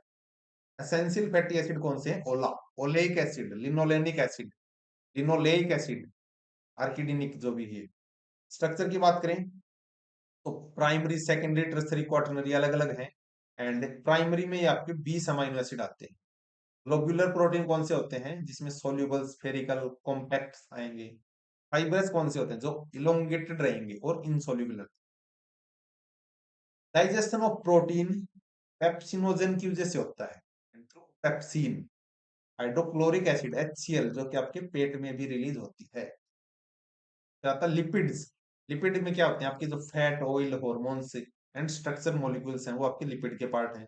इसको आप इनऑर्गेनिक मॉलिक्यूल्स बोल सकते हैं, जो कि सिर्फ डिजोल्व हैं in the non polar solvent but not in the water. Fatty acid, and derivatives इसके एग्जांपल हैं। इसके तीन टाइप हैं, फोस्फोपॉली एंड स्टीरोल्स, ट्राइग्लिसरीड। 8 कैटेगरीज हैं अलग अलग, जैसे फैटी एसिड, ग्लिसरॉल, ये सब नहीं आएगा, पॉलीस्टीरोल्स, पेरिनोल्स। फोस्फोलिपिड्स कंपोनेंट है एनिमल एंड ह्यूमन सेल के। स्टीरोल है स्टेरॉइड के, जो कि कोलेस्ट्रॉल सबसे बड़ा एग्जांपल है, जो कि प्राइमरी स्टेरॉइड हमारी बॉडी के अंदर प्रेजेंट होता है। तो ये पूछ सकता है कोलेस्ट्रॉल क्या है, फैट है। ट्राइग्लिसराइड, ये ester compound of 3 fatty acid, fatty acid के एस्ट्रोल है। फंक्शन क्या है लिपिड का, केमिकल मैसेज देते हैं, स्टोरेज करते हैं एनर्जी वगैरह, टेम्परेचर वगैरह। मेम्ब्रेन लिपिड ये सब ठीक है काम करते हैं। Formation and role of inflammation, तो सूजन वगैरह होता है उसमें। फिर आता है सीएम, क्लायोमिक्रोन, ठीक है। VT, VLDL, very low density lipoprotein, DL आ सकता है, density lipoprotein. VDL, low density lipoprotein. HDL क्या होता है, हाई डेंसिटी लाइपोप्रोटीन। फिर आता है विटामिन, विटामिन वर्ड किसने दिया था, काश्मीर फंक ने, ठीक है। तो ऑर्गेनिक मॉलिक्यूल्स हैं, माइक्रो न्यूट्रिएंट्स हैं, ग्रुप ऑफ विटामिन, इसको हम बोलते हैं विटामर्स। तो अलग अलग विटामिन हैं, इसमें ए, डी, ई एंड के, ये होते हैं आपके फैट सोल्यूबल, वसा घुलनशील। बी एंड सी है वाटर सोल्यूबल, ठीक है, जल में घुलनशील। तो फर्दर बी कॉम्प्लेक्स आपका बहुत सारे इसके अंदर है, जैसे बी 1, इसको थाइमिन बोलते हैं, इसकी कमी से थाई वेरी वेरी डिजीज होती है। बी 2 है राइबोफ्लेविन, जिससे स्किन बर्न होता है। बी 3 है नियासिन, जिससे पेलाग्रा डिजीज होती है। बी 5 है पेंथोइक एसिड। बी 6 है पाइरिडिक्सिन, जिससे नहीं, क्या लिखा है, विटामिन सी है एस्कॉर्बिक एसिड, जिसकी डेफिशिएंसी से आपको ब्लीडिंग ऑफ गम्स होगा। बी 12 है कोबालामिन, ठीक है। डी है कैल्सीफिरोल, जिससे आपकी बोन्स डिफॉर्मिटी हो जाएगी अगर इसकी कमी है तो। विटामिन ई है, जिसको आप फर्टिलिटी विटामिन बोलते हैं। आरबीडी, आरबीसी एंड फ्रेजाइलिटी, इसके लिए रेस्पॉन्सिबल है, इसको साइंटिफिक नेम है टिकोफिरोल, ठीक है। विटामिन के, फाइलोक्विनाइन, जो कि ब्लड क्लॉटिंग में हेल्प करता है, इसको मेन्योक्विनाइन भी बोलते हैं। फिर विटामिन बी की बात करें तो ये लीवर, व्हीट, राइस, ये इनके सोर्स हैं। फिर एक वर्ड है मिनरल्स। मिनरल्स आपके दो कैटेगरी के हैं। मिनरल्स वही हैं जो आपके क्या बोलते हैं, खनिज लवण जो भी है। इसमें सोडियम आपका मैक्रो में है, कैल्शियम मैक्रो में है, ठीक है। Magnesium, potassium, phosphorus, sulphur micro में याद रखो। आयरन है, कॉपर है, जिंक है, iodine, manganese, fluoride, cobalt, selenium, ये आपके माइक्रो में है। ओवरडोज अगर सेलेनियम का आपने कर लिया तो डाइटरी सप्लीमेंट, एक सेकेंड, डाइटरी सप्लीमेंट का अगर आपने ओवरडोज कर लिया तो ये सेलेनियम का ही वो है, ठीक है, सेलेनियम का ओवरडोज माना जाएगा। नोजिया, नेल डिस्कलरेशन, ये भी इसकी वजह से होते हैं। कैल्सिन, जहाँ पे 2% ऑफ बॉडी वेट, कोबाल्ट 0.004% होता है। इनमें हेमोग्लोबिन, जिसमें आयरन होता है, थायरोक्सिन, जिसमें आयोडीन होता है, इंसुलिन, जिसके अंदर जिंक होता है, vitamin B 12 complex. Sulphur, sulphur के कौन कौन से सोर्स हैं, थायमिन है, बायोटिन है, लाइपोलिक एसिड है, जो लिपोइक एसिड। अब अलग अलग मिनरल्स हैं, इनके काम पूछ सकता है। कैल्शियम आपका ब्लड क्लोटिंग में हेल्प करता है, मसल कॉन्ट्रैक्शन में हेल्प करता है। क्लोरीन आपका ब्लड वॉल्यूम्स, बीपी, पीएच को मेंटेन रखता है। कॉपर आपका आरबीसी देखता है। आयोडीन आपका थायराइड और ब्रेन की चीजें देखता है। आयरन से आपका ऑक्सीजन ट्रांसपोर्ट हो सकता है, जिससे हेमोग्लोबिन की आप बात करें, आरबीसी के लिए भी रेस्पॉन्सिबल है। मैग्नीशियम, जो कि बोन्स, एनर्जी, नर्वस सिस्टम के लिए रेस्पॉन्सिबल है। मैंगनीज, जो कि वाटर बैलेंस देखता है। नर्वस इम्बैलेंस, अगर नर्व्स में कोई भी इम्बैलेंस है तो उसके ट्रांसमिशन को अच्छे से देखेगा। सोडियम आपका ऑस्मोटिक प्रेशर को देखता है, ब्लड वॉल्यूम और प्रेशर को मेजर करता है या फिर उसको मेंटेन रखता है। प्रोटीन का सिंथेसिस कौन करता है, very very important, sulphur. And protect body from the cell damage, ठीक है। फास्फोरस एनर्जी, एटीपी और एडीपी के फॉर्म में। Adenosine diphosphate, adenosine triphosphate. Vitamin, sorry vitamin नहीं, potassium, muscle counting and plant में क्या करता है, रेजिस्टेंस देता है प्लांट को डिजीज से बचने के। जिंक आपका घाव भरने में काम आता है, वुंड हीलिंग। एक वाटर है, वाटर इनऑर्गेनिक हो सकता है, टेम्परेट, सॉरी ट्रांसपेरेंट है, H2O है, बट इसके अंदर एंगल होता है वाटर के मॉलिक्यूल्स का। एंगल कितना है, 104 डिग्री पॉइंट 45, ठीक है, 105 डिग्री याद रखो। इसकी कोई भी कैलोरी नहीं होती, जैसे आप वाटर इंटेक करेंगे तो आपकी कैलोरी इंक्रीज नहीं होंगी। ऑर्गेनिक कॉन्स्टिट्यूएंट इसको माना जाता है, दोनों ही है इसके। What is the main constituent of what, cell, tissue, organ, सभी के लिए 60% ऑफ बॉडी वेट में हमारा क्या होता है, वाटर। अगर कोई पर्सन जिसका 70 kg वेट है तो 42 लीटर है, तो डायरेक्ट आप निकाल सकते हैं। फिर आता है enzyme in the food, biological polymers होते हैं ये, कैटालेज होते हैं एंड बायोकेमिकल रिएक्शन से बनते हैं। एंजाइम कन्वर्ट करते हैं कुछ सब्सटेंस को, ठीक है, जिससे एक नया प्रोडक्ट बनेगा। जैसे कार्बोहाइड्रेट है तो उसको अमाइलेज, माल्टोज, लैक्टेज, सुक्रोज, ये सारे मिलके उसको ग्लूकोज बना देते हैं। प्रोटीन जो होता है उसको पेप्सिन, प्रोटीएज, ट्रिप्सिन, पेप्टाइज, ये सभी मिलके उसको अमाइनो एसिड बना देते हैं। फैट की बात करें तो लाइपेज जो होता है वो बना देता है फैटी एसिड और ग्लिसरॉल। अब एक वर्ड है कोफैक्टर, ये एक नॉन प्रोटीन है, सब्सटेंस है, एसोसिएट किसके साथ होता है, एंजाइम के साथ। फिर एक वर्ड है एंजाइम विदाउट कोफैक्टर, वो एक्को एंजाइम बोलेंगे। अगर ये अपने फैक्टर के साथ है तो होलो एंजाइम। फिर energy between the molecules need, किसके लिए जरूरत है, overcome the barrier in the reaction, तो इसको एक्टिवेशन एनर्जी बोलेंगे। सिंगल लाइन स्टेटमेंट आ सकती है। जो मॉलिक्यूल्स बाइंड करते हैं एनर्जी को उसको बोलते हैं सबस्ट्रेट ग्रुप। ऑप्टिमम पीएच कितना माना जाता है, 5 से 7 एंजाइम्स की एक्टिविटी के लिए। लाइपेज की बात करें तो चीज को फ्लेवर प्रोवाइड होता है, ठीक है। फूड डाइजेशन की बात करें तो लाइनिंग ट्यूब होती है कि इसके अंदर होती है, म्यूकोसा के अंदर, वहां पे आपका फूड डाइजेस्ट होता है काइंड ऑफ। बट यहाँ पे याद रखना आपका कहां से स्टार्ट होता है, फूड से।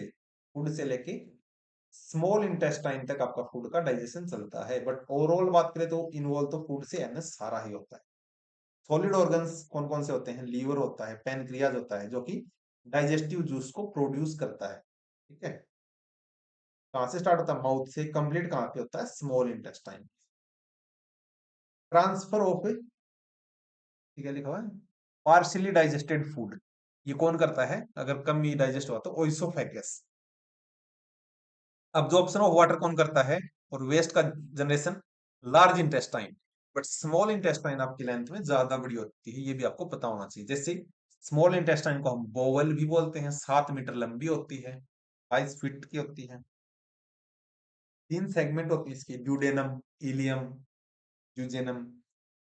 इलियम के अंदर, सॉरी, सबसे पहले ड्यूडेनम के अंदर आपकी जो विटामिन अडैक है जो कि फैट सोल्यूबल है, तो ये उसको देखता है। यूजेनम क्या करता है, 90% अब्जॉर्प्शन, तो मैक्सिमम अब्जॉर्प्शन कहां पे होगा, जेजेनम बोल सकते हैं, जूजेनम बोल सकते हैं। इलियम के अंदर लास्ट सेक्शन है विटामिन बी 2 के, बी 12 के लिए काम करता है। एंड वन वे वॉल होती है बिटवीन इलियम एंड सीरम, इसको बोलते हैं ग्लिसरॉल वॉल, ठीक है।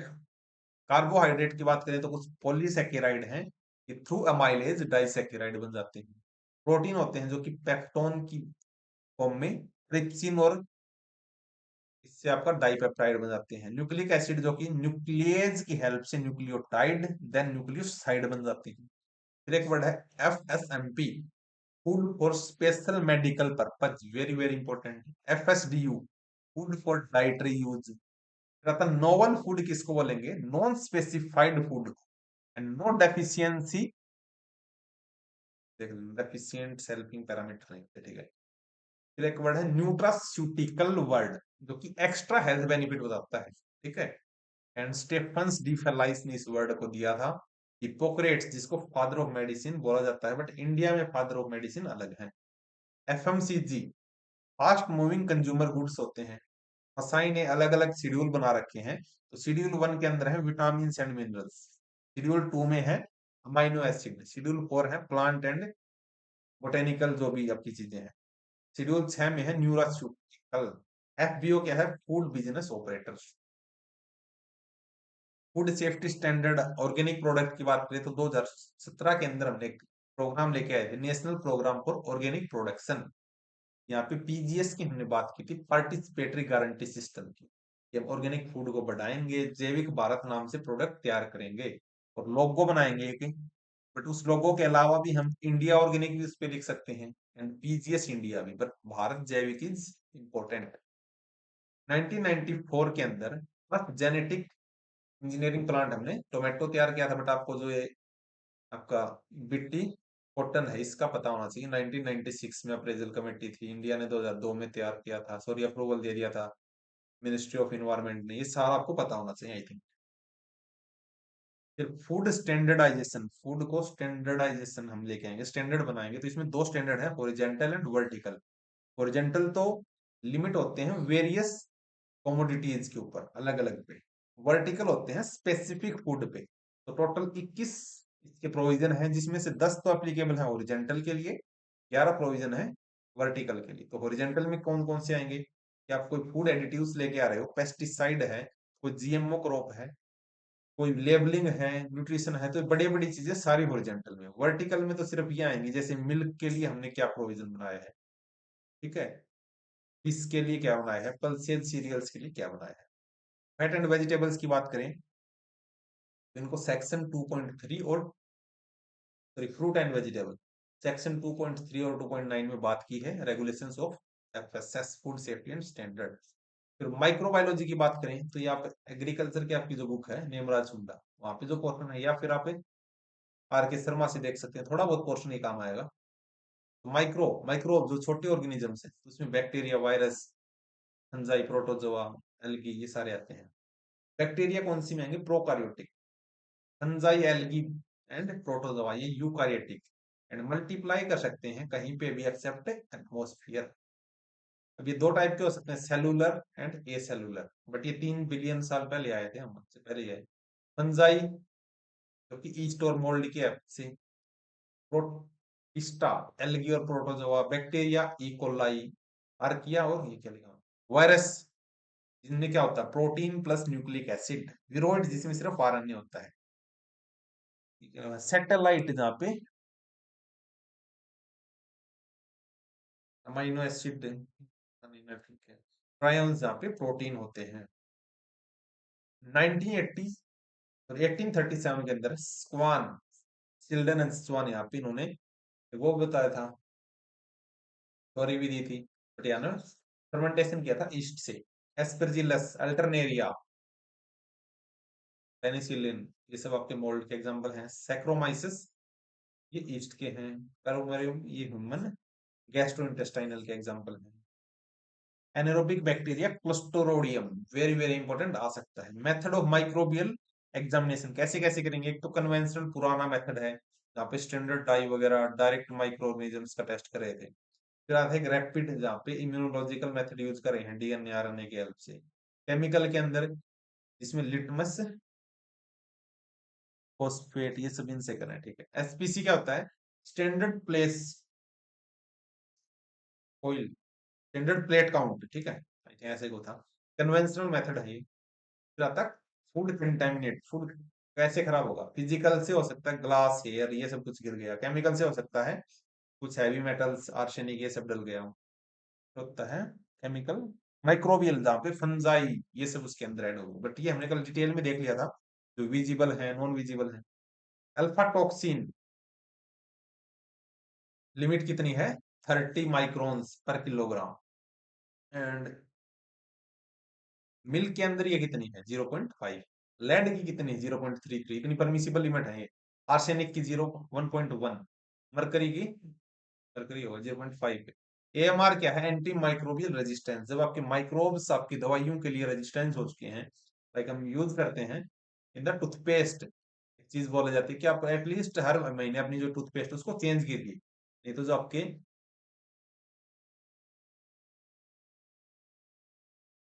मुंह के अंदर वायरस होंगे या फिर क्या होंगे यार, वायरस तो नहीं होंगे, कैविटीज हैं उसके, बैक्टीरिया है वो सब, ठीक है। तो लाइसोजाइम ये किसमें मिलता है, काऊ के मिल्क के अंदर। लास्ट सेक्शन है फूड पॉइजनिंग, तो नॉन बैक्टीरियल चीज मिल सकती है जिससे फूड बॉर्न इलनेस हो सकती है, उसको हम फूड पॉइजनिंग कैटेगरी में डालेंगे। सीएमए क्या होता है, काऊ के मिल्क से जो एलर्जी हो जाती है उसको सीएमए। अडल्ट्रेंट, अब ये याद रखना है, कुछ तो हो सकते हैं इंसिडेंटल, जैसे गलती से आपसे कोई चौक का टुकड़ा गिर गया, सैंड मार्बल, सॉरी इंटेंशनल है ये, आपने जानबूझ के डाला है। इंसिडेंटल गलती से, जैसे कोई पेस्टिसाइड का रेजिड्यू आ गया पहली वाली क्रॉप से, ड्रॉपिंग ऑफ जैसे रोडेंट वगैरह आ गए, ठीक है। मेटेलिक जैसे आर्सेनिक, ये सब आ गए तो इसको मेटेलिक में डाला। फिर एक वर्ड है ergotism, growth of fungi in the grain toxins, इसको बोलते हैं एर्गोटिज्म। फिर एक वर्ड है अल्फा टॉक्सिन्स, तो फंजाई इंस्टीड, देखो फंगस, अल्फा में फंगस है, फंगस ये दोनों में। फिर एक ये सबसे इंपॉर्टेंट मेरे को ये लगा कि नॉर्मल कर्व है बैक्टीरिया की ग्रोथ के लिए, जो कि स्टार्टिंग में एक्सपोनेंशियल ग्रोथ शो करता है, उसको बोलते हैं एक्सपोनेंशियल ग्रोथ फेज। फिर एक कुछ टाइम तक ये ऐसे रहेगा स्टेशनरी, इसको बोलते हैं स्टेशनरी फेज। फिर आता है फॉलिंग फेज काइंड ऑफ। तो फिल्ट्रेशन 45 ppm से निकाल सकते हैं, लो टेम्परेचर से आप इसको कर सकते हैं, ठीक है। एंड 4 घंटे बाद खाओ रेफ्रिजरेटर से निकालने के बाद, कैनिंग में 115 डिग्री सेल्सियस से रखते हुए, पास्चुराइज, ये हमने देख लिया है। फिर एक वर्ड है जीरेस, जनरली रिकॉग्नाइज्ड एज सेफ, जो आपका प्रोडक्ट है उसके लिए। बेंजोइक एसिड, जिसमें ईस्ट एंड मोल्ड है, ठीक है। बैक्टीरियोसिन, बैक्टीरियल बैक्टीरिसाइडल प्रोटीन, ये यूज कर रहे हैं। फूड नेट सर्विलेंस नेटवर्क होता है। पल्स नेट क्या है, जिसको हमने बनाया है establish by centre of disease control के रिगार्डिंग। एल्कोहल, फर्मेंटेशन करते हैं एल्कोहल में by the yeast, saccharomyces cerevisiae. Bread, dairy product, ये भी फर्मेंटेशन से बनते हैं। ईटीएस, एनएडीएच, ये सब छोड़ दो। फूड पॉइजनिंग बैक्टीरिया की इन्फेक्शन से हो सकती है, जिसमें सैलोमोनेलाइसिस, ये सब हमने देखा था। ई कोलाई वाला भी ठीक है। वायरल हो सकता है हेपेटाइटिस, तो याद रखो हेपेटाइटिस किससे है, viral. Parasite, trichinosis. Non communicable disease कौन कौन सी है, जो कि एक दूसरे से नहीं फैलती, जैसे कैंसर है, डायबिटीज है। देन आइसक्रीम एडल्ट्रेंट, आइसक्रीम के अंदर क्या होगा सबसे ज्यादा उसको खराब करने वाला, washing powder, Nirma, sorry Nirma. Milk hygiene 10 degree Celsius पे इसको रखिए। FSMS, food safety management system, जो कि शेड्यूल 4 ऑफ FSS के अंदर है, तो आ सकता है food management, food safety direct लिखा हुआ है। कौन से शेड्यूल के अंदर है, शेड्यूल 4। इसके अंदर गुड मैन्युफैक्चरिंग प्रैक्टिस है, गुड हाइजीन प्रैक्टिस है, ये भी हमने कल देख लिया था। Hazard analysis, critical control point है, ठीक है। एंड गुड एग्रीकल्चर प्रैक्टिस भी है। फूड सेफ्टी स्टैंडर्ड के अंदर 22,000 जो वैल्यू है, ये आपको बताती है कि मस्ट वॉल्यूंट्री, ऐसे कुछ है, प्लीज इसको एक बार देख लेना। फिर HACCP, जो कि वॉल्यूंट्री है, आइडेंटिफाई करती है एंड प्रिवेंटिव अप्रोच इसके अंदर चलती है, असेसमेंट भी करती है, पहले ही ठीक करती है प्रोडक्ट ताकि where loss of control does not lead to unacceptable health risk, इसको बोलते हैं control point. Critical control point क्या होता है, जहाँ पे कंट्रोल लेने की बहुत ज्यादा जरूरत है, can be exercise. Critical limit क्या होती है, कुछ से परमिसिबल टॉलरेंस, जहाँ पे, सॉरी, एटलीस्ट ये चीजें मस्ट बी मीट, एटलीस्ट इतना आपके प्रोडक्ट में होना चाहिए, ये आपकी क्रिटिकल लिमिट है, इससे ज्यादा मत जाओ। इंटरनेशनल हेल्थ रेगुलेशन, ये कब लेके आया, 2005 के अंदर। फूड एनालिसिस में हम फूड सेफ्टी क्वालिटी मॉनिटर करते हैं। फिर अलग अलग टेस्ट हैं, ये याद रखना है। पेंडिकिट, ये टेस्ट है शुगर के लिए। बायोरेट टेस्ट है प्रोटीन के लिए। इमल्सन टेस्ट है फैट के लिए। आयोडीन के लिए स्टार्च, आयोडीन टेस्ट स्टार्च के लिए। मिल्क फॉर सैंपल 500 ml आप लेंगे स्टेरलाइज्ड मिल्क का, और अल्ट्रा हाई टेम्परेचर में भी। योगर्ट और स्वीट के लिए आप जो अगर टेस्ट करवाए तो 500 ग्राम मिल्क। छन्ना पनीर के लिए 250 ग्राम। मलाई और दही के लिए 200 ग्राम। ये आपका किसके लिए है, टेस्टिंग के लिए, सैंपल का वेट। चीज के लिए 200 ग्राम। मिल्क पाउडर के लिए 250 ग्राम आप यूज कर सकते हैं। एंड वनस्पति की 400 gram. Now last that is atomic absorption spectrometry, AAS। What is atomic absorption spectrometry? Gas chromatography भी हम यूज करते हैं। Super critical fluid chromatography, SFC। High performance liquid chromatography, HPLC। And gas chromatography, जिसको mass spectrography बोलते हैं, इसका example है GCM5। And quality control के अंदर 2001 से 2015 इसको क्लास 3.37 में डाला गया है, FSI एक्ट के अंदर या फिर फूड सेफ्टी एक्ट के अंदर। सो दैट्स इट, इस वीडियो में इतना ही। नेक्स्ट वीडियो में हम फिजिक्स और केमिस्ट्री करने की कोशिश करेंगे, वो बिल्कुल लिमिटेड सा होगा। अभी के लिए इतना ही। Thank you, have a nice day.